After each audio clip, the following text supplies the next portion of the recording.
I should have known something was off the moment she said she had to work late.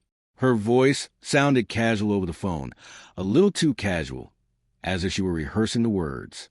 "I've got a ton of reports to finish tonight. Don't wait up," she said, her tone airy, dismissive even. I nodded, trying not to let the unease creep in, though the pit in my stomach warned me otherwise. "I'll be at Greg's tonight," I told her, referring to my friend's quiet apartment where we'd planned to watch the game. "Shouldn't be long." There was a pause, a brief flicker of something behind her voice. "Sure, have fun," she replied, too quickly, almost offensively. I hung up and tried to shove the suspicion aside, telling myself I was imagining things. Emily had been stressed at work lately. Deadlines, promotions, meetings she couldn't miss. Maybe she really was just working late. But deep down, I already knew. I just didn't want to admit it yet. 30 minutes later, I was halfway down the street when my phone buzzed. It was a text from her, running a little later than I thought. "Don't wait up." That was odd. I frowned, thumb hovering over my screen, as a cold knot formed in my stomach. I had already assumed she was late. Why the update? Why the insistence she was working? I glanced at the cafe across the street, the one she had never mentioned liking.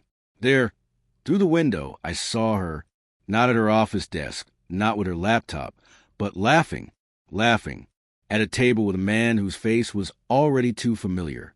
Too familiar from the back of her phone's contact list, but whom she had never really mentioned. Time slowed. My chest tightened. Every instinct screamed at me to turn away, to stop, to pretend I hadn't seen anything, but I couldn't.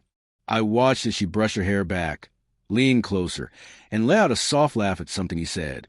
The casual intimacy, the way her hand briefly touched his, made my stomach drop. A flash of betrayal, sharp and blinding, stabbed through me. I wanted to run. I wanted to scream. I wanted to tell her I knew. But a small, colder voice in my head whispered, "Wait, watch," let her slip further, and the truth would unfold in its own brutal clarity. I didn't call her that night. I didn't send a text. I drove home in silence, gripping the steering wheel until my knuckles turned white. When I walked into the apartment, the lights were dim, the air too still. Her perfume lingered faintly in the kitchen, a cruel echo of the person I thought I knew. She came home hours later, flushed and smiling as if nothing had happened. "Sorry I'm so late," she said, dropping her bag onto the counter. "Crazy day at work." I looked at her, trying to mask the turmoil in my eyes. "Long day?" I asked, casually, as if I were discussing the weather. "Yeah," she said, shrugging, stretching tiredly. "Lots of meetings. Greg was swamped, so we stayed late." My mind whirled. Greg, her work friend. That name had felt too safe, too innocent, too rehearsed. I nodded, forced a smile, and excused myself to the bedroom. I needed air, clarity, a moment to breathe. I slammed the door behind me and sat on the edge of the bed, staring at nothing, feeling the ground of my reality crumble beneath me. Over the next few days, I replayed every interaction, every late night, every business trip, every small lie that now seemed to glimmer with the truth. She wasn't just stressed. She wasn't just busy. She had been hiding, and I had been blind. I confronted her that weekend. I told her I needed to talk, try to sound calm. She looked tired but attentive, nodding like she was preparing for a routine discussion, completely unaware of what I had seen. "I know something's going on," I said finally. My voice was low but steady. "I saw you that night at the cafe." Her eyes widened, a flash of panic, quickly covered by a mask of practiced innocence. I don't know what you mean," she said, voice quivering slightly. "Emily, I corrected silently in my head. "Don't lie to me." She looked down at her hands, twisting them, unable to meet my gaze. It's complicated," she whispered. Complicated. The word hung between us like a knife suspended in air. I wanted to scream, to demand answers, but I also wanted to understand. I had loved her for so long, and part of me still did. That love made me desperate to believe, even as the evidence of betrayal screamed otherwise. Complicated. I repeated. You're laughing with him while I'm sitting at home thinking you're working late. That's complicated. Her shoulders slumped. I didn't mean for you to find out like this, she said, barely audible. I never wanted to hurt you. You never wanted to hurt me? I cut her off, voice rising, though I tried to keep control. You lied. Emily, every night you said you were working late. Every time you said you had meetings. I trusted you. I trusted you with my life. She flinched at my words.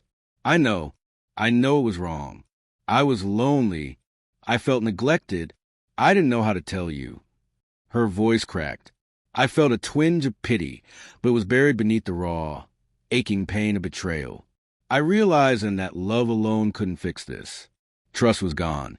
Something fundamental had shifted between us. Over the following weeks, our house felt like a war zone. Words became weapons. Silence became punishment. Every glance, every gesture, every small routine was charged with suspicion and hurt. I watched her closely, noting her phone usage, her hesitations, the lies that came easier to her lips than truth. It was the little things that shattered me the most. The way she laughed at jokes he sent, how her eyes would light up when she thought no one was watching, the way she casually slipped into moments that had once been ours alone. One night, she returned from work, and I was waiting. My hands shook as I held up her phone. I know everything, I said. The messages, the dinners, the nights out. I saw you that night. I saw him. I know. Her face went pale. The mask was gone now, replaced by a raw, naked panic. Please, please don't do this, she whispered, almost pleading. I swallowed the lump in my throat. Do what? I asked softly. Do what, Emily? Pretend I don't know? Pretend I'm blind to everything. Tears welled in her eyes. I'm sorry. I never wanted to hurt you, she said, and for a brief moment, I almost believed her. Almost. But love alone couldn't erase the deceit. It couldn't undo the nights I spent waiting, the trust one had freely given, the heartbreak of realizing the person I married was no longer, or perhaps had never truly been mine. The confrontation didn't end in screaming or fighting. We didn't throw dishes or storm out. Instead, it ended in silence. The kind of silence that fills every corner of a room, suffocating, oppressive, unavoidable. She sat on the couch, staring at the floor, and I retreated to the bedroom, feeling the walls close in around me. That night, I lay awake, staring at the ceiling, trying to make sense of everything. How do you process betrayal that cuts so deep it feels like it's carved into your soul? How do you reconcile the person you love with the person who could hurt you so completely? I realized the answer was simple. You don't. You survive it. You endure it. You let it break you, then rebuild yourself piece by piece, stronger, sharper, more aware. Days later, I moved out, not in a rush, not in anger, but in quiet, deliberate certainty. I packed my things while she slept, leaving a note on the kitchen counter. I loved you, Emily, but love cannot exist without trust. Goodbye. I walked away without looking back, though every step weighed me down. Every step carried a memory of her laughter, the warmth of her touch, and the bitter sting of betrayal. Months passed. Healing was slow, almost imperceptible. There were nights I doubted my decision, nights I wondered if love alone could have saved us. But every time I remembered that moment, her casual laughter with him, the ease of her lies, I knew I had chosen survival over surrender. Life moved on, as it always does. But the memory of that night, the night she said she was working late while the truth burned beneath the surface, would never leave me. It became a lesson, a scar, a reminder that even love, the most beautiful thing in the world, can be fragile, fleeting, and sometimes brutally betrayed. And sometimes the hardest truth to accept is that the person you trusted most may not have been the person you thought you knew.